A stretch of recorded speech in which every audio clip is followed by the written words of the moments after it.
ಗುರು ವಿಷ್ಣು ಗುರುದೇವೋ ಮಹೇಶ್ವರ ಗುರು ಸಾಕ್ಷಾತ್ ಪರಬ್ರಹ್ಮ ತಸ್ಮೈ ಶ್ರೀ ಗುರುವೇ ನಮಃ. ಅಖಂಡ ಮಂಡಲಾಕಾರಂ ವ್ಯಾಪ್ತಂ ಏನ ಚರಾಚರಂ ತತ್ಪದಂ ದರ್ಶಿತಂ ಏನ ತಸ್ಮೈ ಶ್ರೀ ಗುರುವೇ ನಮಃ ಎಂಬ ಗುರುವಾಣಿಯನ್ನ ಸ್ಮರಿಸುತ್ತ ಪರಮ ಪೂಜ್ಯರಾಗಿರುವಂತಹ ವೇದಾಂತ ಕೇಸರಿ ಮಲ್ಲಿಕಾರ್ಜುನ ಶಿವಯೋಗಿಗಳ ಪಾದಗಳಿಗೆ ಕೋಟಿ ಕೋಟಿ ನಮನಗಳನ್ನು ಸಲ್ಲಿಸುತ್ತ ನಮ್ಮ ನಿಮ್ಮೆಲ್ಲರ ನಡೆದಾಡುವ ದೇವರೆಂದೇ ಪ್ರಸಿದ್ಧಿಯಾಗಿರುವಂತಹ ಬುದ್ಧಿಜೀವರಾಗಿರುವಂತಹ ಅಪ್ಪಾಜಿಯವರ ಸಿದ್ದೇಶ್ವರ ಅಪ್ಪಾಜಿಯವರ ಪಾದಕಮಲಗಳಿಗೂ ಸಹಿತ ಕೋಟಿ ಕೋಟಿ ನಮನಗಳನ್ನು ಸಲ್ಲಿಸುತ್ತ ಇಂದಿನ ಈ ಕಾರ್ಯಕ್ರಮಕ್ಕೆ ಕಾರಣೀಕರ್ತರಾಗಿರುವಂತಹ ನಮ್ಮ ಗುರುದೇವಾಶ್ರಮದ ಪರಮ ಪೂಜ್ಯರಾಗಿರುವಂತಹ ಡಾಕ್ಟರ್ ಅಮೃತಾನಂದ್ ಅಪ್ಪಾಜಿಯವರ ಪಾದಗಳಿಗೂ ಸಹಿತ ಕೋಟಿ ಕೋಟಿ ನಮನಗಳನ್ನು ಸಲ್ಲಿಸುತ್ತಾ ವೇದಿಕೆಯ ಮೇಲೆ ಆಸೀನರಾಗಿರುವಂತಹ ಸೋಮಲಿಂಗೇಶ್ವರ ಮಹಾಸ್ವಾಮೀಜಿಯವರೇ, ಪ್ರಜ್ಞಾನಂದ ಮಹಾಸ್ವಾಮೀಜಿಯವರೇ, ಸಿದ್ಧಪ್ರಸಾದ ಮಹಾಸ್ವಾಮೀಜಿಯವರೇ ಹಾಗೂ ಅವರಿವರೆನ್ನದೇ ಎಲ್ಲ ಪೂಜ್ಯರ ಪಾದಗಳಿಗೂ ಕೋಟಿ ಕೋಟಿ ಕೋಟಿ ನಮನಗಳನ್ನು ಸಲ್ಲಿಸುತ್ತಾ ಇಂದಿನ ಈ ಸುಂದರವಾದಂತಹ ಕಾರ್ಯಕ್ರಮಕ್ಕೆ ಆಗಮಿಸಿದಂತಹ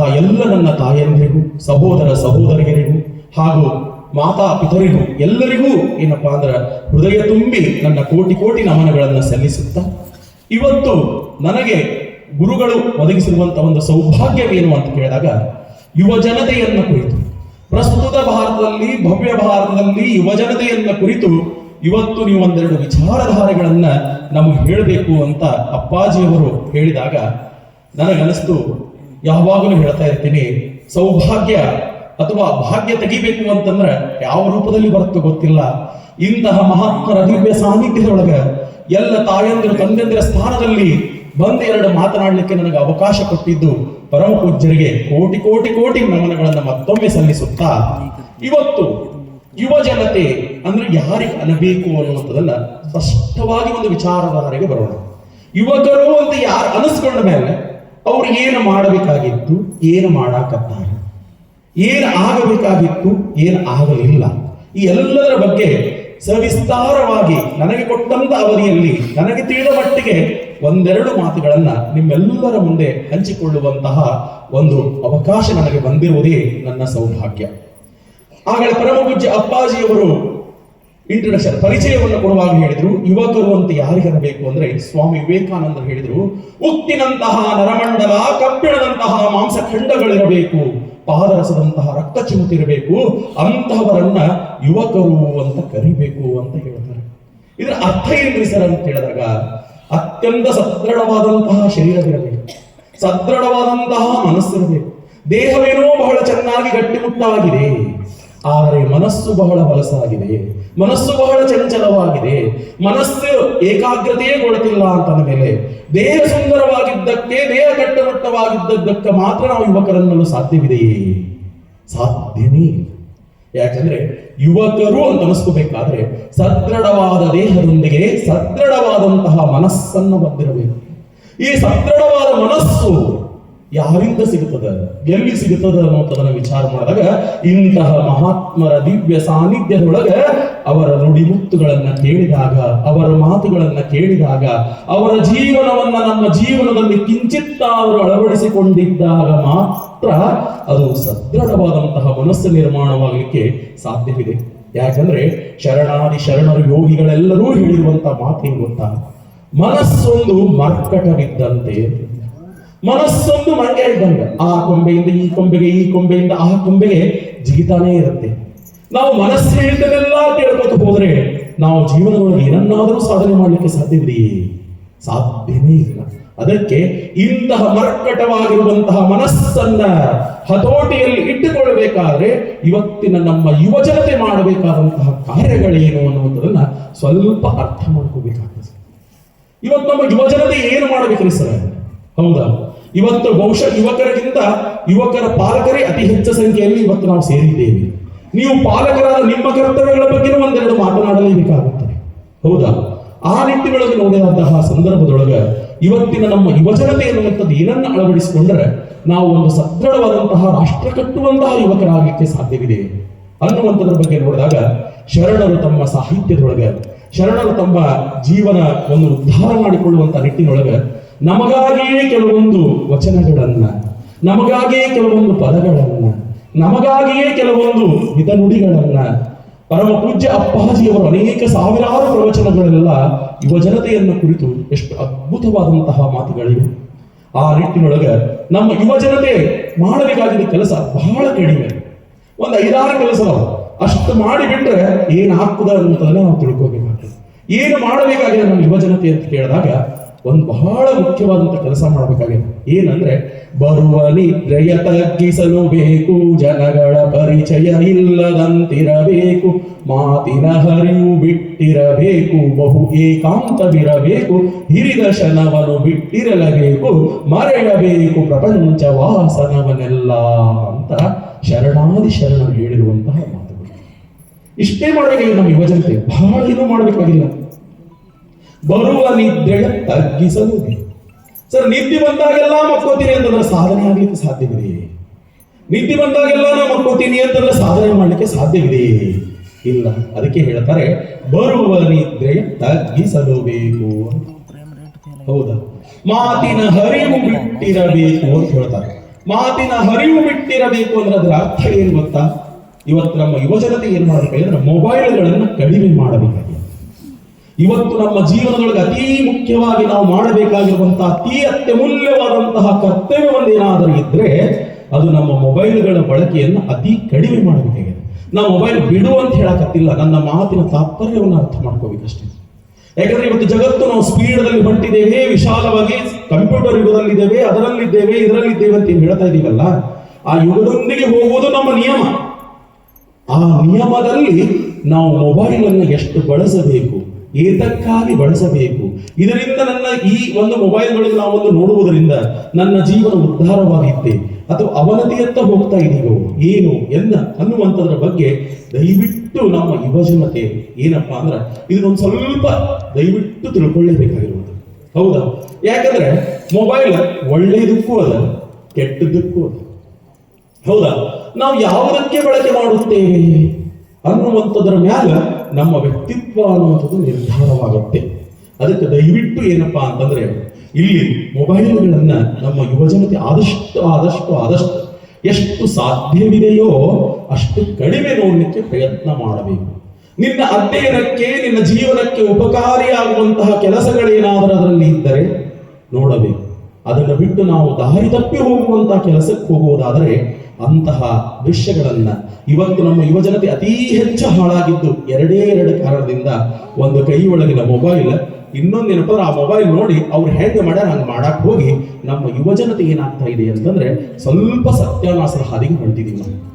ದಯವಿಟ್ಟು, ಯಾಕಂದ್ರೆ ಈ ಅಖಂಡ ಭಾರತ ದೇಶವನ್ನು ನಿರ್ಮಾಣ ಮಾಡುವಂತಹ ವ್ಯಕ್ತಿತ್ವ ಇರುವುದು ನಮ್ಮ ಯುವಜನತೆಯಲ್ಲಿ. ಅಂತಹ ಅತ್ಯಮೂಲ್ಯವಾದಂತಹ ತಾಕತ್ತನ್ನ ಇಟ್ಟುಕೊಂಡು ಇದನ್ನು ಅನಾವಶ್ಯಕವಾಗಿ ನಾವು ಹಾಳು ಮಾಡ್ತಾ ಹೋದರೆ ಇದರಿಂದ ನಮಗೆ ಏನಾದರೂ ಸಾಧ್ಯವಿದೆ? ಸ್ವಲ್ಪ ವಿಚಾರ ಮಾಡಬೇಕಲ್ಲ. ಯಾಕಂದ್ರೆ ಸಮಯ ಕಳೆದು ಹೋಗುತ್ತದೆ. ಹೌದಾ? ಸಮಯ ಹೋದ ಹಾಗೆಲ್ಲ ನಮ್ಮ ಏಜ್ಗಳು ಆಗ್ತಾನೆ ಹೋಗ್ತವೆ, ವಯಸ್ಸಾಗಂಗೆ ಆಗ್ತದೆ. ಆಮೇಲೆ ವಯಸ್ಸು ಆದ್ಮೇಲೆ ನಾ ಹಂಗ ಮಾಡಬಾರ್ದಾಗಿತ್ತು, ನಾ ಹಿಂಗ ಮಾಡಬಾರ್ದಾಗಿತ್ತು ಅಂದ್ರೆ ಆ ಸಮಯ ಬರಲು ಸಾಧ್ಯವಿದೆಯೇ? ಮಿಂಚಿ ಹೋದ ಮಾತಿಗೆ ಚಿಂತಿಸಿ ಫಲವಿಲ್ಲ. ಸಮಯ ಮತ್ತು ಸಮುದ್ರದ ಅಲೆಗಳು ಯಾರಿಗಾಗಿ ಕಾಯುವುದಿಲ್ಲ. ಅದಕ್ಕಾಗಿ ದಯವಿಟ್ಟು ನಮ್ಮ ಇವತ್ತು ಆಕ್ಚುಲಿ ಹೇಳಬೇಕಂದ್ರೆ ಇಂತಹ ಒಂದು ಕ್ರಾಂತಿ, ಇಂತಹ ಒಂದು ಸಮಾವೇಶಗಳು ಪರಮ ಪೂಜ್ಯರ ಸಾನ್ನಿಧ್ಯದೊಳಗೆ ಸಾಧ್ಯ ಆಗ್ತದೆ. ಇವತ್ತು ನಾನೇ ಒಬ್ಬನೇ ಕರೆದು ಬರೀಪ್ಪ ನಿಮ್ಗೆ ಯುವಕರ ಬಗ್ಗೆ ಒಂದೆರಡು ಮಾತು ಹೇಳ್ತೀನಿ ಅಂದ್ರೆ ನಿನ್ನಂತವ್ರು ಬಹಳ ಮಂದಿ ನೋಡಿ ಹೋಗಪ್ಪ ಅನ್ನುವಂತ ಬಾಳೆ ಇತ್ತು. ಆದರೆ ಪರಮ ಪೂಜ್ಯ ಅಪ್ಪಾಜಿಯವರ ಒಂದು ಕಳಕಳಿ ಅಂತದ್ದು ವಿಚಾರ ಮಾಡಿ. ಪರಮ ಪೂಜ್ಯ ಅಪ್ಪಾಜಿಯವರು ತಮ್ಮ 8-9 ದಿವಸದ ಕಾರ್ಯಕ್ರಮದಲ್ಲಿ ಅಷ್ಟು ನಮಗೆ ಕೊಟ್ಟಿದ್ದೇನೆಂದ್ರೆ ತರುಣ ಶಕ್ತಿ, ಯುವ ಶಕ್ತಿಯ ಬಗ್ಗೆ ಮಾತನಾಡ್ರಿ ಅಂತ ಹೇಳಿರುವಂಥದ್ದು. ಅಂದ್ರೆ ಯುವಕರ ಮೇಲೆ ಅಪ್ಪಾಜಿಯವರು ಇಟ್ಟಿರುವಂತಹ ಕಳಕಳಿ ಅಂಥದ್ದಿದೆ.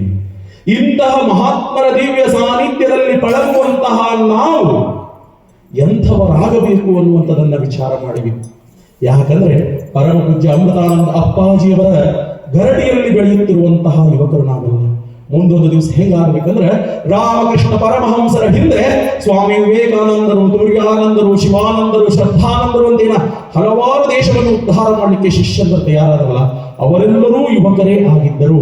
ಅಂತಹ ಒಂದು ಯುವಕ ಮಂಡಳಿಯನ್ನ ಅಪ್ಪಾಜಿಯವರು ನಿಮ್ಮಲ್ಲಿ ಕಾಣಬೇಕನ್ನುವಂತಹ ಒಂದು ಬಯಕೆಯಿಂದ ಈ ಒಂದು ಕಾರ್ಯಕ್ರಮವನ್ನು ಇಟ್ಟುಕೊಂಡಿದ್ದಾರಲ್ಲ.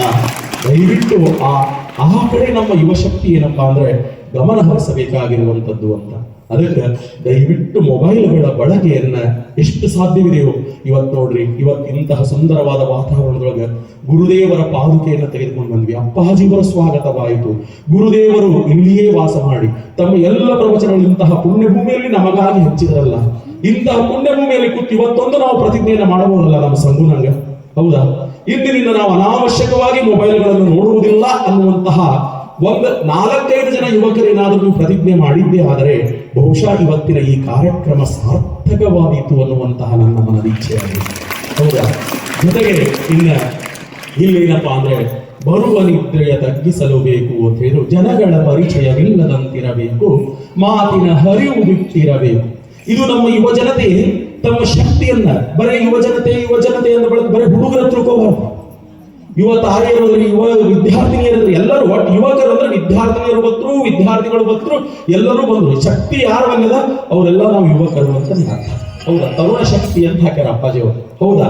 ಇಲ್ಲಿ ನಿಮಗೂ ಅಷ್ಟೇ, ಎಲ್ಲ ಹೆಣ್ಮಕ್ಳಿಗೆ ಹೇಳುದು ಅಷ್ಟೇ, ಇವ್ರಿಗೆ ಹೇಳುದು ಅಷ್ಟೇ. ಅದಕ್ಕೆ ಇಲ್ಲೇನಪ್ಪಾ ಅಂದ್ರೆ ಹೆಣ್ಮಕ್ಳಾದವರಂತರೂ ನಿಮಗಂತೂ ಹೇಳ್ತೀನಿ, ಮೊಬೈಲ್ ಅನ್ನ ಬಹಳ ಸೂಕ್ಷ್ಮವಾಗಿ ಬಳಸ್ಬೇಕು. ಯಾಕಂದ್ರೆ ಕಾಲಮಾನ ಬಹಳ ಸೂಕ್ಷ್ಮವಾಗಿದೆ, ಹೌದಾ? ಇವತ್ತು ನೋಡ್ತೀರಿ ಎಷ್ಟೋ ಜನ ಫೇಸ್ಬುಕ್, ವಾಟ್ಸಪ್, ಇನ್ಸ್ಟಾಗ್ರಾಮ್ ಎದಕ್ ಬೇಕಾಗಲ್ಲ. ನೀವು ಮನೆಯಾಗ ತಂದೆ ತಾಯಿ ಓದಂತ ಸಾಲಿಗೆ ಬಿಟ್ಟಾರ, ಚಂದಗೆ ಅಭ್ಯಾಸ ಮಾಡಿ ಏನೋ ನನ್ನ ಮಕ್ಕಳು ನೌಕರಿ ಹಿಡಿತಾರೆ. ನೌಕರಿ ಹಿಡಿಯುವುದು ಒಂದೇ ಜೀವನದ ಗುರಿ ಅಲ್ಲ. ನನ್ನ ಮಕ್ಕಳು ಒಂದು ಉನ್ನತವಾದಂತಹ ಬದುಕನ್ನು ಬದುಕಲಿ ಅಂತ ಹೇಳಿ ನಮ್ಮ ತಂದೆ ತಾಯಿಗಳು ನಮಗೆ ವಿದ್ಯಾದಾನ ಮಾಡಿರ್ತಾರಲ್ಲ. ಇಂತಹ ಸಂದರ್ಭದಲ್ಲಿ ಯುವಕ ಯುವತಿಯರಾದಂತಹ ನಾವು ಈ ಮೊಬೈಲ್ಗಳನ್ನು ಎತ್ತಕ್ಕೆ ಬಳಸಬೇಕು ಅನ್ನುವಂತಹ ಪರಿಜ್ಞಾನ ನಮಗಿರಲೇಬೇಕಾಗ್ತದೆ, ಹೌದಾ? ಅದಕ್ಕೆ ದಯವಿಟ್ಟು ಏನಪ್ಪಾ ಅಂದ್ರೆ ಯುವಜನತೆ ಮೊಬೈಲ್ಗಳ ಬಗ್ಗೆ ಸ್ವಲ್ಪ ಬಹಳ ಜಾಗರೂಕ. ಏನೂ ಮಾಡಂಗಿಲ್ಲ ಮೊಬೈಲ್ದೊಳಗೆ. ಏನು ಟೈಮ್ ಹಾಳಾಗ್ತದೆ ಗೊತ್ತೈತೆ ನಮ್ಮ ಮೊಬೈಲ್ದೊಳಗೆ?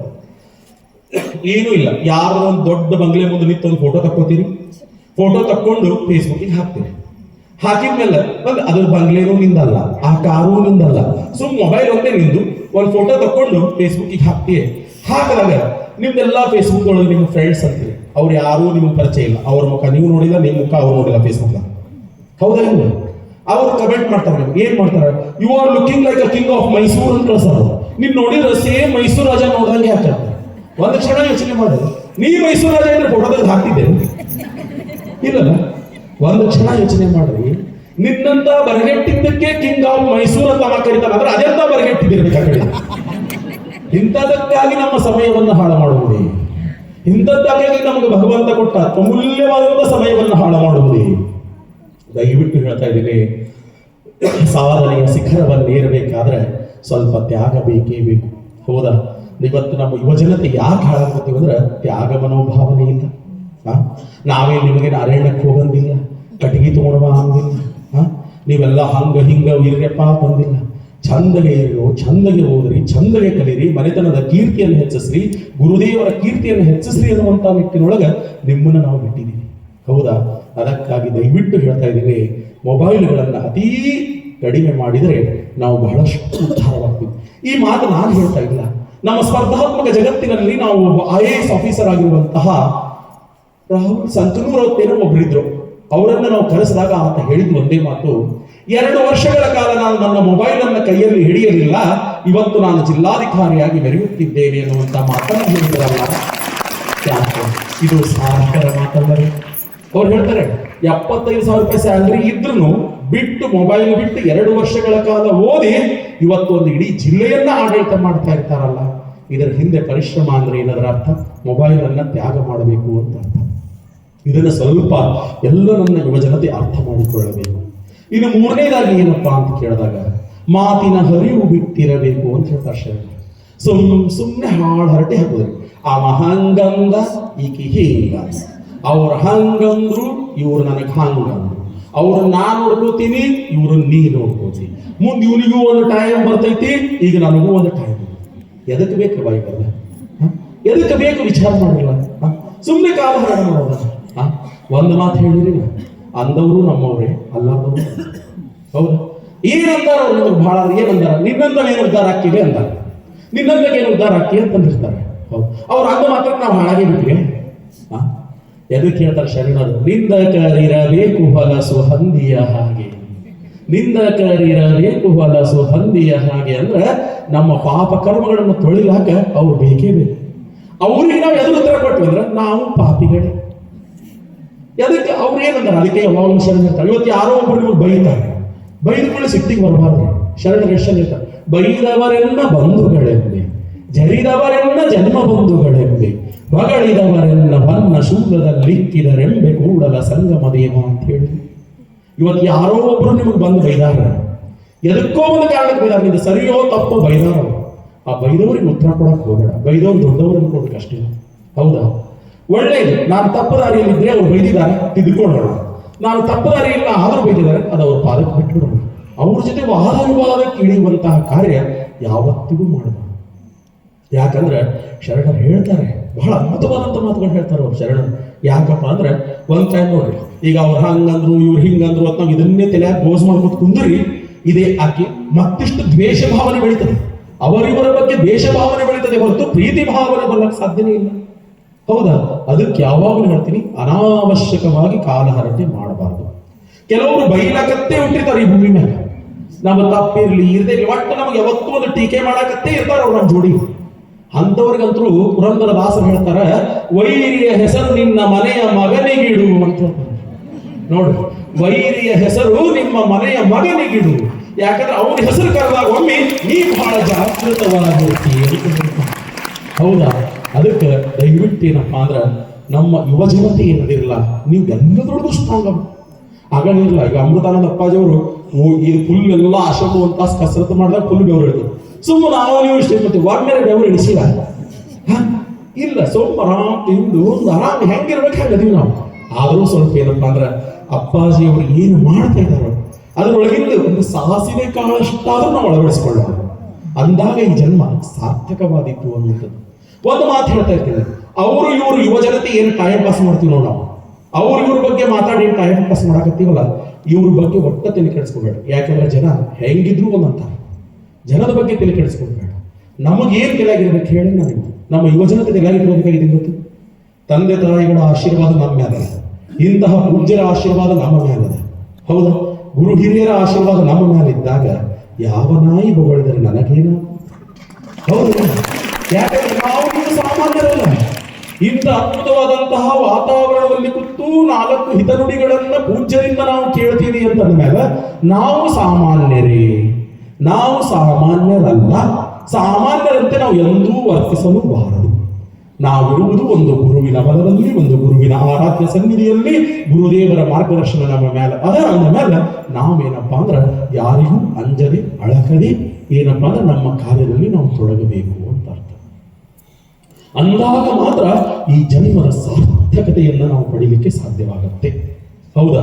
ಅದಕ್ಕೆ ಯಾವಾಗಲೂ ಹೇಳ್ತಾ ಇರ್ತೀನಿ, ಒಂದ್ಸತಿ ಕುಮಾರವ್ಯಾಸನ ಒಂದು ಕಾವ್ಯ ಬರುತ್ತೆ, ಹೇಳ್ತಾನೆ ಅವ್ರು ಹಂಗಂದ್ರೆ ಇವ್ರು ಹಿಂಗಂದ್ರೆ ಅಂತ ಹೇಳಿ ನಮ್ಮ ಹುಡುಗರು ತಲೆಯಾಗ ಹಾಕೊಂಡು ಓದೋದು ಬಿಡ್ತಾವ, ಒಕ್ಕಲ್ತನ ಮಾಡಿರ್ತಾವ. ಏನೋ ಪಾಪ ನಮ್ಮ ಹುಡುಗರು ಒಕ್ಕಲ್ತನ ಮಾಡ್ತಿರ್ತಾವ, ಒಬ್ಬ ಬಂದತಾನ ಈಗೇನು ಒಕ್ಕಲ್ತನದಾಗ ಭಾಳ ಹುಡುಗದ ಎಲ್ಲ ಹುಡುಗ, ಮತ್ತೆ ಎಲ್ಲ ಹೋಗಿದ್ರೆ ಏನ್ ತಿಂತಿ ಮತ್ ನೀ? ಅವು ಮಾಡುವಂತ ಯುವಕರಿಗೂ ಬಂದು ಕೆಲ್ಸವ್ರು ಭಾಳ ಬಂದ್ರಿ. ಪಾಪ ಏನೋ ತಮ್ಮ ಮನ್ಯಾಗ ಏನೋ ಸ್ಫೂರ್ತಿಯಾಗಿ ಏನೋ ಆಗಿ ಒಂದು ಹೊಸ ಮಾದರಿಗಳು ರೈತ ಕೆಲಸ ಮಾಡ್ತಿರ್ತಾವ, ಅವ್ರು ಸುಮ್ಮನೆ ತಿಲಾಗ ತುಂಬುದು ಬಂದು ಆಜು ಬಾಜುದಲ್ಲಿ ತುಂಬುದು. ಈಗೇನು ಒಕ್ಕಲ್ತನದಾಗ ಹಿಂದಿಗೆ ನಂಗೆ ಏನೂ ಇಲ್ಲ, ಮತ್ತೆ ಹಿಂದಿಗೆ ನಾವು ಅದೇ ಜೋಳ ಬಿತ್ತಿ ಬೆಳೆದೀವಿ, ಅದೇ ಭೂಮಿ ಮೇಲೆ ಬೆಳೆದೀವಿ, ತಿಂದೀವಿ, ಬದುಕಿ ಇವತ್ತು ಅದೇ ಅದೇ. ಮತ್ತೆ ಅದಕ್ಕೆ ಯಾಕೆ ಹುಳ ಬಂದಿರ್ತೇನೆ? ಹೌದಿಲ್ಲ? ವಿಚಾರ ಮಾಡ್ರಿ, ಇದನ್ನೆಲ್ಲಾನ ಯಾಕೆ ಆಗ್ತೀನಿ ಅಂದ್ರೆ ನಾವು ಸುತ್ತಮುತ್ತ ನಾವೆಲ್ಲ ರೈತ ಬಾಂಧವರ ಮಕ್ಕಳದೀವಿ. ನಾವೆಲ್ಲರೂ ರೈತರಾದ್ರೆ ಎಂದೂ ಗೈರಾಗಿಲ್ಲ. ಪರಮ ಪೂಜ್ಯ ಅಪ್ಪಾಜಿಯವರು ತಮ್ಮ ಜೀವನೋದ್ದಕ್ಕೂ ಹೇಳ್ಯಾರ, ಹೌದಾ? ಕೋಟಿ ವಿದ್ಯೆಗಳಲ್ಲಿ ಮೇಟಿ ವಿದ್ಯೆಯೇ ಮೇಲು ಅಂತ. ಹೌದಾ? ಇವತ್ತು ಯಾರೇ ನಮ್ಮ ಮಕ್ಕಳು ಯಾರೇ ಒಕ್ಕಲ್ತನ ಮಾಡಕತ್ತಾರ, ನಮ್ಮ ಹುಡುಗರು ಒಕ್ಕಲ್ತನ ಮಾಡಕತ್ತಾರ, ಹೆಮ್ಮೆಯಿಂದ ಹೇಳ್ರಿ, ನನ್ನ ಮಗ ಒಬ್ಬ ರೈತ ದೇಶಕ್ಕೆ ಅನ್ನ ಹಾಕವನ ಅಂತ ಹೆಮ್ಮೆಯಿಂದ ಹೇಳುವಂತ ಕಾರ್ಯ ಮಾಡಬೇಕು. ಅದನ್ನ ಬಿಟ್ಟು ಮಾರಿ ಸಪ್ಪು ಮಾಡಿ ನಮ್ಮ ಮಗ ಒಬ್ಬ ಕಲಿತು ಅಮೆರಿಕಕ್ಕೆ ಹೋಗ್ಯಾನ್ರಿ, ಒಬ್ಬ ಇಲ್ಲೇ ಒಕ್ಕಲ್ತನ ಮಾಡ್ತಾನ್ರಿ. ಯಾಕೆ ಒಕ್ಕಲ್ತನ ಮಾಡ್ಯಾರ ಅಥವಾ ಅಮೆರಿಕಕ್ಕೆ ಹೋಗ್ಯಾರ? ಇದಕ್ಕೆ ಅಲ್ಲೇ ಹೋಗಿದ್ದು ಅಮೆರಿಕಕ್ಕೆ. ಹೌದಾ? ಇಲ್ಲ. ಅದಕ್ಕೆ ಯಾವಾಗ ಹೇಳ್ತೀವಿ, ರೈತ ತಾಯಂದಿರಾಗಿರ್ಬೋದು, ರೈತ ತಂದೆಯರಾಗಿರ್ಬೋದು, ಪಾಲಕರು ಹೆಚ್ಚು ಸಂಖ್ಯೆಯಲ್ಲಿರುವುದಕ್ಕೆ ನಮ್ಮ ಯುವಜನತೆ ಏನಾದರೂ ರೈತ ಕಾರ್ಯದಲ್ಲಿ ತೊಡಗಿದ್ರೆ ಅವ್ರಿಗೆ ಪ್ರೋತ್ಸಾಹ ಬೆನ್ನೆಲುಬಾಗಿ ನಿಂದ್ರೆ. ಈ ಭೂಮಿ ತಾಯಿಯನ್ನು ನಂಬಿದವರು ಯಾವತ್ತೂ ಕೆಟ್ಟಿಲ್ಲ. ಭೂಮಿಗೆ ಬಿದ್ದ ಬೀಜ, ಎಲೆಗೆ ಬಿದ್ದ ಅಕ್ಷರ, ಗಿಡ ಆಗಲೇಬೇಕು, ಮೊಳಕೆ ಆಗಲೇಬೇಕು, ಮರ ಆಗಲೇಬೇಕು, ಹಣ್ಣು ಕೊಡಲೇಬೇಕು. ಈ ಸತ್ಯವನ್ನು ಮಕ್ಕಳಿಗೆ ತಿಳಿಸಿಕೊಡ್ಬೇಕಾದ್ರೆ ನಾವು. ಹೌದಾ? ಅದಕ್ಕೆ ಇಲ್ಲಿ ಅವರಿವರ ಬಗ್ಗೆ ತಲೆ ಕೆಡಿಸ್ಕೊಬೇಡ್ರಿ ಅನ್ನಕ ಒಂದು ಶರಣರ ಮಾತು ಏನ್ ಹೇಳ್ಯಾರಪ್ಪ ಅಂತಂದ್ರೆ, ಕುಮಾರವ್ಯಾಸ ನಿಮಗೆ ಗೊತ್ತಿರ್ಬೋದು. ಕುಮಾರವ್ಯಾಸ ಅಂತ ಹೇಳಿ ನಾವು ನೋಡ್ತೀವಿ. ಅವರು ಗದುಗಿನ ಭಾರತ ಅನ್ನುವಂತಹ ಒಂದು ಕಾವ್ಯ ಬರೀತಾರೆ. ಅವ ನಾ ಮಹಾಭಾರತ ಬರಿತೀನಿ ಅಂತಂದಾಗ ಅಲ್ಲಿ ಇರುವಂತಹ ಸಮಕಾಲೀನ ಜನ ಏನಂದ್ರೆ ಗೊತ್ತೇನ್ರಿ, ನಿನ್ನಂತವೇನು ಮಹಾಕಾವ್ಯ ಬರೀತಿ, ನಿನ್ ಕೈಲಿ ಏನಾಗ್ತದ ಅಂತ ವ್ಯಾಸ ಮಹರ್ಷಿನೇ ಅದನ್ನು ಬರೀಬೇಕಾದ್ರೆ ರಗಡ್ ಪಾಪ ಕಷ್ಟಪಟ್ಟು ಬರದಾನ, ನಿನ್ನಂತವ್ರ ಕೈಲಿ ಏನು ಬರೆಯಕ್ ಆಕೈತಿ ಅಂದ್ರ. ಹಂಗ ಅಂದಾರ ಅಂತ ಅವತ್ತೇನಾರ ಕುಮಾರವ್ಯಾಸ ಮಹಾಭಾರತವನ್ನು ಬರೀಲಿ ಬಿಟ್ಟಿದ್ದ ಅಂದ್ರೆ ಇವತ್ತು ಈ ವೇದಿಕೆ ಮೇಲೆ ನಿಮ್ಮ ಬಾಯಿ ಒಳಗೆ ಬರ್ತಿದ್ದಿಲ್ಲ. ಅದಕ್ಕೆ ಅವ ಒಂದು ಮಾತು ಹೇಳ್ತಾನೆ, ಚೋರ ನಿಂದಿಸಿ ಶಶಿಯ ಬೈದಡೆ ಕ್ಷೀರವನ್ನು ಶಯ ರೋಗಿ ಹಳಿದಡೆ ವಾರಣಾಸಿಯ ಹೆಳವ ನಿಂದಿಸಿ ನಕ್ಕರೇನಹುದು. ಎಂತ ಅದ್ಭುತ ಮಾತು ಹೇಳ. ಒಬ್ಬ ಕಳ್ಳತನ ಮಾಡುವಂತ ಕಳ್ಳ ಹೇಳ್ತಾನಂತ ಚಂದ್ರಗೆ, ನೀ ಯಾಕೆ ಬೆಳೆದಿಗಳು ಕೊಡ್ತೀನಿ ಮಗನೇ, ನಾ ಕಳ್ಳತನ ಮಾಡ್ಬೇಕಾದ್ರೆ ನೀ ಬೆಳೆದಿಗಳು ಕೊಟ್ಟಿದ್ದು ನನಗೆ ಬೆಳಕು ಡಿಸ್ಟರ್ಬ್ ಆಗ್ತೈತಿ, ಮಂದಿ ನನಗೆ ಹಿಡಿತಾರ, ನೀ ಬೆಳಕು ಕೊಡಬೇಡ ಅಂತ ಚಂದ್ರಗೆ ಒಂದು 1000 ಬೈತಾನಂತ. ಆದ್ರೆ ಚಂದ್ರ ಬೆಳಕು ಕೊಡೋದು ಬಿಟ್ನೇನು. ಚೋರ ನಿಂದಿಸಿ ಶಶಿಯ ಬೈದಡೆ ಕ್ಷೀರವನ್ನು ಕ್ಷಯ ರೋಗಿ ಹಳಿದಡೆ. ಹಾಲ ಟಿಬಿ ಪೇಷಂಟ್ ಅಸ್ತಮಾ ಇದ್ದವ್ರು ಹಾಲು ಉಣಬಾರದು. ಅವರ ಹಾಲ ಅದೇನ್ ಹಾಲ, ಚಂತನ ಆಕಳ ಎಮ್ಮೆ ಆ ಕಡೆ ಎಲ್ಲ ಹುಲ್ಲ ಮೇವ ತಿಂದು ಬರ್ತಾವ, ತಿಂದ ಆಕಳ ಹೊಟ್ಟೆ ಹಾಲು ಬರ್ತದ. ಅದೇನ್ ಹಾಲು ಚಲೋ, ಅದೇನ್ ಚಲೋ ಹಾಲು ಹಿಂಗಂತೆ ಹಾಲಿಗೆ ಅಲ್ಲಿ ಬೆಳೆದ್ರೆ ಈ ಜಗತ್ತಿನೊಳಗೆ ಏನಾರೆ ಹಾಲಿನ ಕಿಮ್ಮತ್ ಕಡಿಮೆ ಆಗಿದೇನು? ಈ ಜಗತ್ತಿನೊಳಗೆ ಇವತ್ತಿಗೂ ಹಾಲಿನ ಕಿಮ್ಮತ್ ಏನಾರೆ ಕಡಿಮೆ ಆಗಿದೇನು? ಕ್ಷೀರವನ್ನು ಕ್ಷಯ ರೋಗಿ ಹಳಿದಡೆ ವಾರಣಾಸಿಯ ಹೆಳವ ನಿಂದಿಸಿ. ನೋಡ್ರಿ, ಒಬ್ಬ ಕೈಲಾಗದಂತ ಹೇಳಿ ಅದೇನ ಕಾಶಿ, ಅದೇ ಒಂದು ಲಿಂಗ, ಅದೇ ವಿಶ್ವನಾಥ, ಅದೇ ಗಂಗಾ ನದಿ, ಅದೇ ನೀರ ಅಂತ ಟೀಕೆ ಮಾಡಿದರೆ ಇವತ್ತೇನಾರೆ ಕಾಶಿ ವಿಶ್ವನಾಥನ ಕಿಮ್ಮತ್ ಕಡಿಮೆ ಇಲ್ಲಲ್ಲ. ಅದಕ್ಕೆ ನಾವು ಯಾವಾಗಲೂ ಹೇಳ್ತೀವಿ, ಕುಮಾರದಾಸನ ಮನೋಭಾವನೆ ಇರಬೇಕು ನಮ್ಮ ಯುವಕರಲ್ಲಿ. ಚೋರ ನಿಂದಿಸಿ ಶಶಿಯ ಬೈದಡೆ ಕ್ಷೀರವನ್ನು ಕ್ಷಯ ರೋಗಿ ಹೇಳಿದಡೆ ವಾರಣಾಸಿಯ ಹೆಳವ ನಿಂದಿಸಿ ನಕ್ಕರೇನಹುದು. ಯಾರ ನಕ್ರೇನು ಯಾರ ಬಿಟ್ರೇನು, ನನ್ನ ಕಾರ್ಯವನ್ನು ನಾನು ಸದೃಢವಾಗಿ ಮಾಡ್ತೀನಿ, ಗುರುದೇವರ ಪಾದವನ್ನು ನಂಬಿದ್ದೇನೆ, ತಂದೆ ತಾಯಿಗಳ ಆಶೀರ್ವಾದ ನಮ್ಮ ಮೇಲದ, ನಾ ಮಾಡೇ ಮಾಡ್ತೀನಿ ಎನ್ನುವಂತಹ ಮನೋಧೈರ್ಯ ನಮ್ಮ ಯುವ ಜನತೆಗೆ ಬರಬೇಕು ಅನ್ನುವಂಥದ್ದನ್ನು ತಿಳ್ಕೋಬೇಕು. ಇನ್ನೊಂದೇನು ಹೇಳ್ತಾರೆ, ಹಿರಿಯ ಶರಣವನ್ನು ಬಿಟ್ಟಿರಲೇಬೇಕು ಅಂದ್ರೆ ಅರ್ಥ ಆಚಾರ ವಿಚಾರ ಸಂಸ್ಕಾರ. ನಮ್ಮ ಹಿರಿಯರು ಬಹಳ ಚಂದ ಹೇಳಿ, ನಾವು ಮನುಷ್ಯ ಜನ್ಮದ ತಿಳುವಳಿಕೆ ಉಳ್ಳಂತ ಜನ್ಮದ, ತಿನ್ನಬೇಕಾಗಿದೆ ತಿನ್ರಿ. ಹೌದಾ, ಶರಣ ಹೇಳ್ತಾರೆ ತಿನ್ನಬೇಕಾಗಿದೆ ತಿನ್ನಬೇಕಲ್ಲ. ಈ ಭೂಮಿ ಮೇಲೆ ಮಾನವ ಜನ್ಮಕ್ಕೆ ಬಂದಿದೆ 84 ಲಕ್ಷ ಕೋಟಿ ಜೀವರಾಶಿಯನ್ನ ದಾಟಿ ಬಂದ ಈ ಶರೀರ ಅಂತ ಹೇಳ್ತೀವಿ. ಇಂಥ ಅದ್ಭುತವಾದಂತಹ ಶರೀರಕ್ಕೆ ಎಷ್ಟು ಬೇಕು ಹಿತವಾದ ಮಿತವಾದ ಆಹಾರವನ್ನು ಹಾಕಬೇಕು ನಮ್ಮ ಯುವಜನತೆ.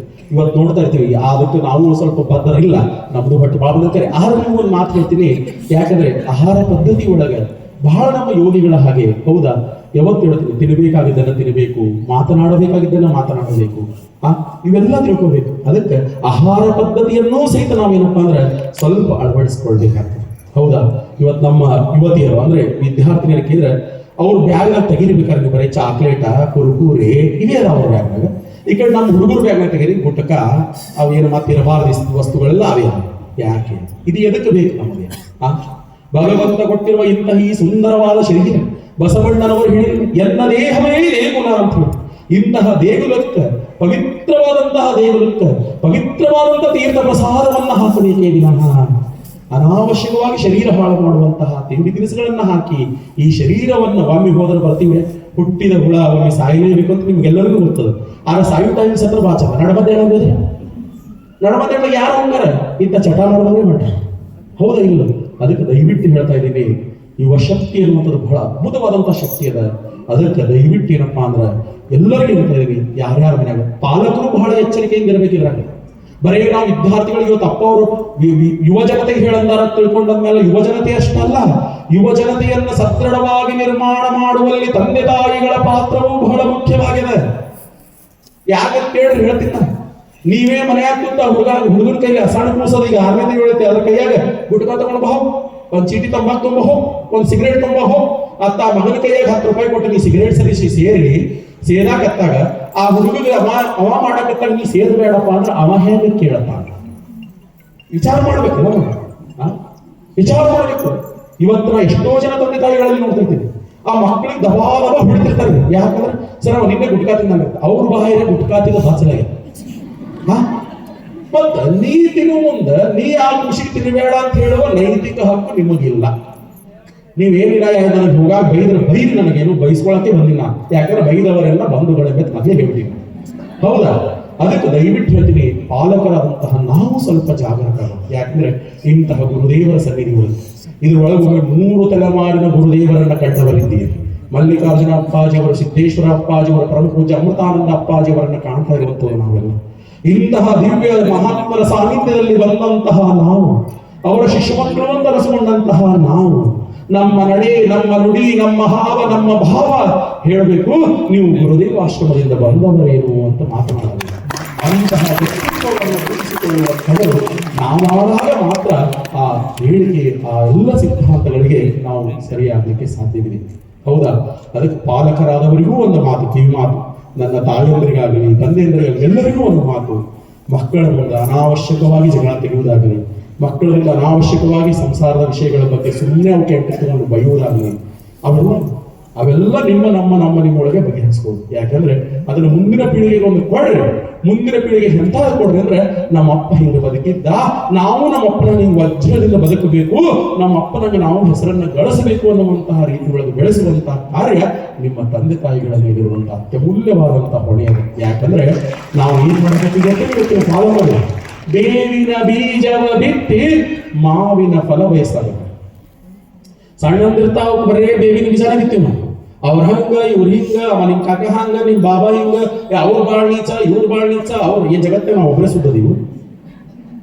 ಇದನ್ನೆಲ್ಲ ಬಿತ್ತಿ ಹುಡುಗ ದೊಡ್ಡವಗಳ ನೀ ಆದರ್ಶ ಆಗು, ಜಗತ್ತಿಗೆ ಬೆಳಕು ಕೊಡು, ನೀ ಅದನ್ನು ಅವೇ ಹೆಂಗ್ ಬೆಳಕು ಬೆಳೆದಿದ್ದೇ ಕತ್ತಲಾಗ ಬೆಳೆದ ಅವೇ ಹೆಂಗ್ ಬೆಳಕು ಕೊಡು. ಹೌದಿಲ್ಲ? ಅದಕ್ಕೆ ದಯವಿಟ್ಟು ಏನಪ್ಪಾ ಅಂದ್ರೆ, ನಾನೆಲ್ಲ ನಮ್ಮ ತಂದೆ ತಾಯಿಗಳಿಗೆ ಹೇಳೋರಿಷ್ಟೇ, ನೀವು ಆದರ್ಶವಾಗಿರಿ. ನಿಮ್ಮ ಮಕ್ಕಳಲ್ಲಿ ನೀವು ಹೇಳುವುದೇ ಬೇಡ, ಆ ಭಾವನೆ ತಾನಾಗಿಯೇ ಬರ್ತದೆ. ಯಾಕಂದ್ರೆ ಯಪ್ಪ ನಮ್ಮ ಅಪ್ಪನೇ ಒಂದು ಅಡಿಕೆ ಹುಳು ಚಟ ಮಾಡಂಗಿಲ್ಲ, ಅಕಸ್ಮಾತ್ ಅಡಿಕೆ ತಿಂದ್ರೆ ನಮ್ಮ ಅಪ್ಪ ಇವತ್ತು ನನ್ನ ಮರ್ಡರ್ ಮಾಡ್ತಾನ ಅನ್ನುವಂಥ ಭಾವನೆ ಆ ಮಗನಿಗೆ ಬರ್ತದೆ. ಅದಕ್ಕೆ ದಯವಿಟ್ಟು ಪಾಲಕರಾದಂಥವರು ಯುವಜನತೆಯನ್ನ ಶಕ್ತಿಯುತವಾಗಿ ಬೆಳೆಸುವಲ್ಲಿ ನಿಮ್ಮ ಪಾತ್ರವೂ ಬಹಳ ಮುಖ್ಯವಾದದ್ದು ಅಂತ ಹೇಳ್ತೀವಿ ಅಂತ. ಇನ್ನೊಂದು ಹೇಳ್ಬೇಕಂತಂದ್ರೆ, ಮರೆಯಬೇಕು ಪ್ರಪಂಚ ವಾಸನವನ್ನೆಲ್ಲ ಅಂತ ಹೇಳ್ತಾರೆ. ಇದನ್ನು ಸ್ವಲ್ಪ ನಮ್ಮ ಈ ಕಡೆ ಯುವತಿಯರದ್ರಿ, ಈ ಕಡೆ ಸ್ವಲ್ಪ ಯುವಕರದ್ರಿ, ನೀವು ಬಹಳ ಲಕ್ಷ ಕೊಡಬೇಕು. ಹದಿಹರೆಯದ ಜೋಶ್ ಅಂತೀವಿ. ಹದಿಹರೆಯದ ಒಂದು ಯೌವನದೊಳಗೆ ಏನಪ್ಪಾ ಅಂತಂದ್ರೆ ಇರ್ತದ ಮನುಷ್ಯನಿಗೆ. ನೋಡ್ರಿ, ಆ ಎಲ್ಲಾ ಸ್ಟೇಜ್ಗಳನ್ನ ದಾಟಿ ಬರಬೇಕು ಮನುಷ್ಯ ಅಂದ್ಮೇಲೆ. ಹೌದಾ? ಇರ್ತದ, ನಿಮ್ ತೆಲಾಗೂ ಇರ್ತದ, ಇವ್ರ ತೆಲಾಗೂ ಇರ್ತದ. ಏನಿರ್ತದ? ಈ ಜಗತ್ತಿನ ನನ್ನಟ್ಟು ಚಲೋ ಯಾರು ಬರ, ನಾನೇ ಬಹಳ ಚಂದ, ಹರೆಯದ ಕಾಲಕ್ಕೆ ಹಂದಿನೂ ಬಹಳ ಚಂದ. ಇದು ಒಂದು ಸ್ವಲ್ಪ ತೆಲಾಗಿ ಹೋಗ್ತಿದ್ದೆ. ನಾ ಹೇಳಿದ್ದಲ್ಲ, ಶರಣಾದಿ ಹೇಳ್ತಾರೆ. ಅದಕ್ಕೆ ದಯವಿಟ್ಟು ಹೇಳ್ತೀನಿ, ನಾನೇ ಬಹಳ ಚಂದ, ನಾನೇ ಬಹಳ ಚಲುವ, ನನ್ನಟ್ಟು ಚಲುವ ಯಾರಾರ, ನಮ್ಮಟ ಶ್ರೀಮಂತರು ಯಾರಾರ, ನಾನೇ ಭಾರಿ ಅನ್ನುವಂಥವ್ರು ಸ್ವಲ್ಪ ತಲೆಯಾಗಿಂದ ತೆಗಿಬೇಕು. ಅರ್ಥ ಆಯ್ತಾ? ನಾ ಅನ್ನುವಂತಹದ್ದೊಂದು ಏನಾದ್ರೂ ನಿಮ್ಮ ಮನಸ್ಸಿನೊಳಗೆ ಬಂದ್ರೆ ನಿಮ್ಮ ಅಭಿವೃದ್ಧಿಯ ಕುಂಠಿತ ಅಲ್ಲಿಯೇ ಆರಂಭ. ಇನ್ನು ಬೆಳೆಯಂಗಿಲ್ಲ, ಇನ್ನು ಬೆಳೆಯಲಕ್ಕೆ ಸಾಧ್ಯವೇ ಇಲ್ಲ ನಮ್ಮ ಯುವಜನತೆ. ಯಾಕಂತ ಎಲ್ಲ ನನ್ನಿಂದೇ ಆಗ್ತಾರೆ, ನಾನು ಇಲ್ಲಿದ್ದು ಏನೂ ಆಗುದಿಲ್ಲ. ಇದನ್ನ ತಲೆಯಾಗಿ ತಗೊಂಡ್ವಿ ಅಂತಂದ್ರೆ ನೀವು ಒಂದು ಮಾತು ಹೇಳ್ತೀನಿ, ನಾ ಅನ್ನುವಂಥದ್ದು ಯಾರ್ಯಾರ ತಲೆಯಾಗಿ ಬರ್ತದಲ್ಲ, ಸಂಸಾರದ ಹಿರಿಯರ ತಲೆಯಾಗಿ ಬರಲಿ, ನಮ್ಮ ಹುಡುಗರ ತಲೆಯಾಗಿ ಬರಲಿ, ಓದುವಂತ ವಿದ್ಯಾರ್ಥಿ ತಲೆಯಾಗಿ ಬರಲಿ, ಎಲ್ಲೇ ಯಾರ ತಲೆಯಾಗಿ ಬೇಕಾದ್ರೂ ಬರಲಿ, ನಾ ಅಂತ ಬಂದವ್ರು ಈ ಜಗತ್ತಿನಾಗ ಯಾರೇ ಮುಂದೆ ಹೋಗ್ಯಾರೋ ಹೆಂಗ ಸಾಧ್ಯವೇ ಇಲ್ಲ. ಅದಕ್ಕೆ ನಮ್ಮ ಯುವಜನತೆ ಒಂದು ಸ್ವಲ್ಪ ನೀವೇನದಲ್ಲ, ಇದು ಎಲ್ಲರಿಗೂ ಬರುವಂತಹ ಒಂದು ಸ್ಟೇಜ್ ಯೌವನದ ನಂತರ ಮುಪ್ಪು ಬಂದೇ ಬರ್ತದೆ. ಅದಕ್ಕೆ ಖಾಯಂ ಉಳಿತದೆ ಯೌವನ. ಖಾಯಂ ಹಂಗೆ ನಾವು ಅಗದಿ ಸ್ಟ್ರಾಂಗ್ ಆಗಿ ಉಳಿತೀವಿ ಇಲ್ಲ, ಮುಪ್ಪು ಸಹಜವಾಗಿಯೇ ಬರ್ತದೆ. ಅದಕ್ಕೆ ದಯವಿಟ್ಟು ಈ ಯೌವನದ ವಯಸ್ಸಿನೊಳಗೆ ಅಂದ್ರೆ ಈ SSLC ಇಂದ ಹಿಡ್ಕೊಂಡು ಡಿಗ್ರಿ ಮುಗಿಯುವವರೆಗೆ ಒಂದು ಏಜ್ ಅದು, 16 ರಿಂದ 21. ಈ ಏಜ್ನೊಳಗೆ ನೀವು ಒಟ್ಟ ದಾರಿ ತಗೊಂಡು, ಅದಕ್ಕೆ ಇವತ್ತು ಅಮೃತಾನಂದ ಅಪ್ಪಾಜಿಯವರು ಇದನ್ನ ಇಟ್ಕೊಂಡಾರೆ, ತರುಣ ಶಕ್ತಿ ಅಂತ. ಯಾಕಂದ್ರೆ ಯುವಕರು ಅಂತ ಕರಿಬೇಕಾದ್ರೆ ಅಲ್ಲೇ ಒಂದು ಸ್ಟೇಜ್ ನಾವು ಕರಿತಿರ್ತೀವಿ. ಅದಕ್ಕೆ ದಯವಿಟ್ಟು ಏನಪ್ಪಾ ಅಂದ್ರೆ, ಇಂತಹ ಒಂದು ವಯಸ್ಸಿನೊಳಗೆ ದಯವಿಟ್ಟು ಹೇಳ್ತೀನಿ, ಕೆಡಲಾಗೂ 1000 ಹಾದಿದಾವ್ರಿ, ಉದ್ಧಾರ ಆಗ್ಲಕ್ಕೂ 1000 ಹಾದಿದಾವ. ದಯವಿಟ್ಟು ಯುವಕರು ಕೇಳ್ಕೊಸ್ಕೋಬೇಕಿದನ್ನ. ಕೆಡಲಾಗೂ 1000 ಹಾದಿದಾವ, ಬದುಕಲಾಗೂ 1000 ಹಾದಿದಾವ. ಅದಕ್ಕೆ ದಯವಿಟ್ಟು ಯುವಜನತೆ ಏನ್ ಮಾಡ್ಬೇಕಂದ್ರೆ, ಒಳ್ಳೆಯದನ್ನ ಆಯ್ಕೆ ಮಾಡ್ಕೊಡ್ರಿ, ಒಳ್ಳೆಯದನ್ನ ಆಯ್ಕೆ ಮಾಡ್ಕೊಡ್ರಿ. ಯಾವಾಗಲೂ ಹೇಳ್ತಾರೆ ಒಳ್ಳೆಯದನ್ನೇ ನೋಡ್ತೀವಿ.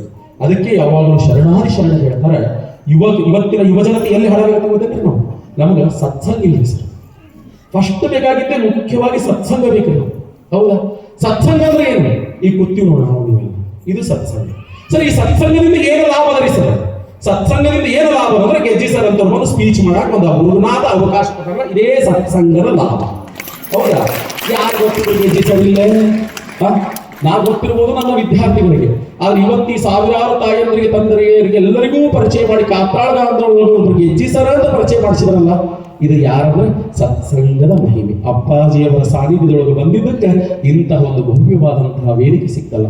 ಇದಕ್ಕಿಂತ ವಿಚಾರ ದೊಡ್ಡದು ಏನಾರು ಬೇಕೇನು ನಮ್ಮ? ಅದಕ್ಕೆ ಯಾವಾಗಲೂ ಹೇಳ್ತಾ ಇದ್ದೀನಿ, ಸತ್ಸಂಗ ಅನ್ನುವಂಥದ್ದು ಯುವತಿಯರು ಬಹಳ ಎಲ್ಲರಲ್ಲಿಯೂ ಬೇಕ್ರಿ. ಇವತ್ತು ಹೆಣ್ಮಕ್ಳಿಗಾದ್ರೂ ಹೇಳ್ತೀನಿ, ನಾನು ತಾಯಿಯರಿಗೂ ಹೇಳ್ತೀನಿ, ನಿಮಗೂ ಹೇಳ್ತೀನಿ. ಹೌದಾ? ಸುಮ್ಮನೆ 4 ಮಂದಿ ಬಾರ್ದವ್ರ ಜೋಡಿ ಕೂಡಿ ಅದು ಆಕಿ ಆ ಮನೆ ಅನ್ನಕ್ಕೆ ಹಿಂಗ, ಈ ಮನೆ ಅನ್ನಕ್ಕೆ ಹಿಂಗ, ಆಕಿನ ಸಸಿ ಹಂಗ, ಈಕಿನ ಸಸಿ ಹಿಂಗ, ಯಪ್ಪ ಬಿಟ್ಟು ಬಿಡ್ರಿ ಅವ್ವ, ಇದು ಬಿಟ್ಟು ಬಿಡ್ರಿ. ಹೋಗ್ಲಿ ಕೂತ್ರ ನಿತ್ರ ಮಾತಾಡ್ರಿ. ನಮ್ಮ ಪರಪೂಜೆ ಸಿದ್ದೇಶ್ವರ ಅಪ್ಪಾಜಿಯವ್ರು ಹೆಂಗ್ ಬದುಕ್ಯಾರ, ಅಮೃತಾನಂದ ಅಪ್ಪಾಜಿಯವ್ರು ನಮ್ಗೆ ಹೆಂಗ್ ಹೇಳ್ಯಾರ, ಇವೆಲ್ಲ ನೀವು ಏನಾಗ್ತದೆ ಗೊತ್ತೇನು? ಇವೆಲ್ಲ ನಮ್ಮ ಸಣ್ಣ ಹುಡುಗರ ಮೇಲೆ ಸಂಸ್ಕಾರ ಬೀರ್ತವೆ. ಸಣ್ಣ ಹುಡುಗರ ಮೇಲೆ ಸಂಸ್ಕಾರ ಬಿಡ್ತಾವ. ಯಪ್ಪ ನಮ್ಮವ್ವ ಅಪ್ಪ ಎಷ್ಟೊಂದು ನಮಗೆ ಪದ್ಧತಿ ಕಲಿಸಾರ ಅನ್ನುವಂಥದ್ರ ಬಗ್ಗೆ ನಮಗೆಲ್ಲ ಮಾಹಿತಿಯನ್ನು ಕೊಡ್ತಾವ. ಅದಕ್ಕೇನಪ್ಪ ಅಂದ್ರೆ ಮರೆಯಬೇಕು ಪ್ರಪಂಚ ವಾಸ ಅಲ್ಲ, ಇದೆಲ್ಲ ತಲೆಯಾಗ ತೆಗೆದುಬಿಡ್ರಿ ಯುವಕರು. ನೀವೊಂದು ಯುವ ಶಕ್ತಿ, ನಿಮ್ಮಿಂದ ದೇಶ ನಿರ್ಮಾಣದ ಕಾರ್ಯ ಆಗಬೇಕಾಗ್ಯದ. ಇಂತಹ ಪರಮ ಪೂಜ್ಯರ ಮೇಲಿಂದ ಮೇಲೆ ಅವರ ಹಿತವಚನಗಳನ್ನ ಕೇಳಬೇಕು, ಅಪ್ಪಾಜಿಯವರ ಪ್ರವಚನಗಳನ್ನ ಕೇಳಬೇಕು. ಇದೆಲ್ಲದರ ಜೊತೆಗೆ ಲಾಸ್ಟ್ ಒಂದೇ ಒಂದು ಮಾತು ಹೇಳಿ ಮುಗಿಸ್ತೀನಿ. ಏನಪ್ಪಾ ಅಂದ್ರೆ ಸಚ್ಚಾರಿತ್ರ್ಯವಂತರಾಗಿರಬೇಕು. ಇಷ್ಟೋತನ ಎಲ್ಲ ಹೇಳಿದೆ, ಇವೆಲ್ಲ ಇದ್ದು ಇದು ಒಂದು ದಂಡಿನಿರ್ಲಿಲ್ಲ ಅಂದ್ರೆ ನೀ ಅದಕ್ಕೂ ಉಪಯೋಗ ಇಲ್ಲ ಅಂದಾಗೆ. ಅದಕ್ಕೆ ಯಾವಾಗಲೂ ಹೇಳ್ತಾ ಇರ್ತೀನಿ, ಸಚ್ಚಾರಿತ್ರ್ಯವೆಂಬುದು ಒಂದು ಮರವಾದರೆ ಸತ್ಕೀರ್ತಿ ಎಂಬುದು ಅದರ ನೆರಳು ಅಂತ ಹೇಳ್ತಾರೆ. ಶೀಲವಿಲ್ಲದ ಯೌವನ ಪರಿಮಳವಿಲ್ಲದ ಪುಷ್ಪದಂತೆ. ನೀನು ಎಷ್ಟು ಸುಂದರವಾಗಿದ್ದರೇನು, ನೀನು ಎಷ್ಟು ವಿಧವಾಗಿದ್ದರೇನು, ನಿನ್ನಲ್ಲಿ ಚಾರಿತ್ರ್ಯ ಅನ್ನುವಂಥದ್ದೇ ಇಲ್ಲ ಅಂತಂದ ಮೇಲೆ ನೀ ತೃಣಕ್ಕೆ ಸಮ, ನೀ ಯಾವುದಕ್ಕೂ ಯೋಗ್ಯನಲ್ಲ ಅನ್ನುವಂಥದ್ದನ್ನ ಶರಣಾದಿ ಶರಣರು ಹೇಳಿರುವಂಥದ್ದನ್ನ ನಾವು ನೋಡ್ತೀವಿ ಅಂತ. ಅದಕ್ಕಾಗಿ ದಯಮಾಡಿ ಏನಪ್ಪಾ ಅಂದ್ರೆ ಎಲ್ಲರಿಗೂ ನಾವು ಹೇಳೋದಿಷ್ಟೇ, ನಮ್ಮ ಯುವಜನತೆ ಅನ್ನುವಂಥವ್ರು ಇವುಗಳನ್ನೆಲ್ಲ ಅಳವಡಿಸಿಕೊಂಡು ನಿಮ್ಮ ಉಜ್ವಲವಾದಂತಹ ಭವಿಷ್ಯವನ್ನು ರೂಪಿಸಿಕೊಡ್ರಿ. ಇವತ್ತಿನ ಸ್ಪರ್ಧಾತ್ಮಕ ಜಗತ್ತು ಬಹಳ ವಿಶಾಲವಾಗಿದೆ. ಒಂದು ನೌಕರಿ ಬೇಕು ಅಂತಂದ್ರೆ ನೀವು ಒಂದು ಸ್ಮಾಲ್ ಉದಾಹರಣೆ ಹೇಳ್ತೀನಿ. ಮೊನ್ನೆ 3,000 ಪೊಲೀಸ್ ಪೋಸ್ಟ್ ಕರೆದ್ರೆ 9 ಲಕ್ಷ ಅಪ್ಲಿಕೇಶನ್ ಹಾಕಿದ್ದಾರೆ. 9 ಲಕ್ಷ ಜನ ನೌಕರಿಗೆ ಅಪ್ಲಿಕೇಶನ್ ಹಾಕ್ಯಾರ, ಬೇಕಾಗಿದ್ದು 3,000 ಜನ. ಅದಕ್ಕೆ ದಯವಿಟ್ಟು ಏನಪ್ಪಾ ಅಂದ್ರೆ ಹಿಂಗೆ ಸ್ಪರ್ಧಾತ್ಮಕ ಜಗತ್ತು ಬಹಳ ವಿಶಾಲದ. ಉನ್ನತವಾದಂತಹ ಹುದ್ದೆಗಳನ್ನ, ಉನ್ನತವಾದಂತಹ ಕಾರ್ಯವನ್ನ ಬಯಸಿದ್ದಲ್ಲಿ ನೀವೆಲ್ಲರೂ ಈ ಎಲ್ಲ ಅಂಶಗಳನ್ನು ಅಳವಡಿಸಿಕೊಂಡು ಒಂದು ಉತ್ತಮವಾದಂತಹ ದೇಶವನ್ನು ನಿರ್ಮಾಣ ಮಾಡುವಂತಹ ಯುವಕರು ಯುವತಿಯರು ನೀವೆಲ್ಲರೂ ಆಗಬೇಕು.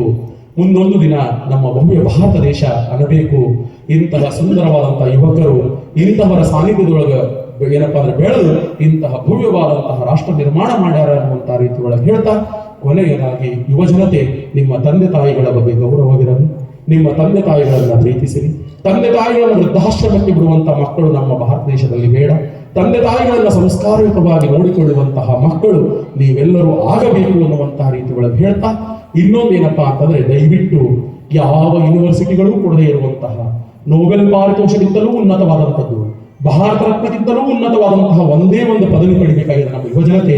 ಏನಂದ್ರೆ ಹೆತ್ತ ಜೀವಗಳು ಹೇಳಬೇಕು, ಇಂಥ ಒಬ್ಬ ಮಗ ಹುಟ್ಟದ ನನ್ನ ಜನ್ಮವೇ ಸಾರ್ಥಕವಾಯಿತು, ಇಂಥ ಒಬ್ಬ ಮಗಳು ಹುಟ್ಟಿದ್ದು ನನ್ನ ಜನ್ಮವೇ ಸಾರ್ಥಕವಾಯಿತು ಅನ್ನುವಂಥ ರೀತಿ ಒಳಗೆ ಬದುಕೋಣ ಅನ್ನುವಂಥ ರೀತಿ ಒಳಗೆ ಹೇಳ್ತಾ, ಇಲ್ಲಿ ಕರೆದು ನನಗೆ ಒಂದಿಷ್ಟು ಮಾತನಾಡಲು, ನಿಮ್ಮಂತ ಹಿರಿಯರ ಜೊತೆಗೆ ಮಾತನಾಡಲು ಅವಕಾಶವನ್ನು ಮಾಡಿಕೊಟ್ಟಂತಹ ಗುರುದೇವಾಶ್ರಮದ ಡಾಕ್ಟರ್ ಪರಮಪೂಜ್ಯ ಅಮೃತಾನಂದ ಅಪ್ಪಾಜಿಯವರ ಪಾದಗಳಿಗೆ ಕೋಟಿ ಕೋಟಿ ಕೋಟಿ ನಮನಗಳನ್ನು ಹೇಳ್ತಾ, ಅಲ್ಪನ ನುಡಿ ಏನಾದರೂ ಅದರಲ್ಲಿ ಲೋಪದೋಷಗಳಿದ್ದರೂ ಅವೆಲ್ಲವೂ ನಿಮ್ಮ ಪಾದಕ್ಕೆ ಸಮರ್ಪಿಸಿ ನನ್ನ ಒಂದೆರಡು ಮಾತುಗಳಿಗೆ ವಿದಾಯ ಅನ್ನುವಂಥ ರೀತಿಯೊಳಗೆ ನಮಸ್ತೆ.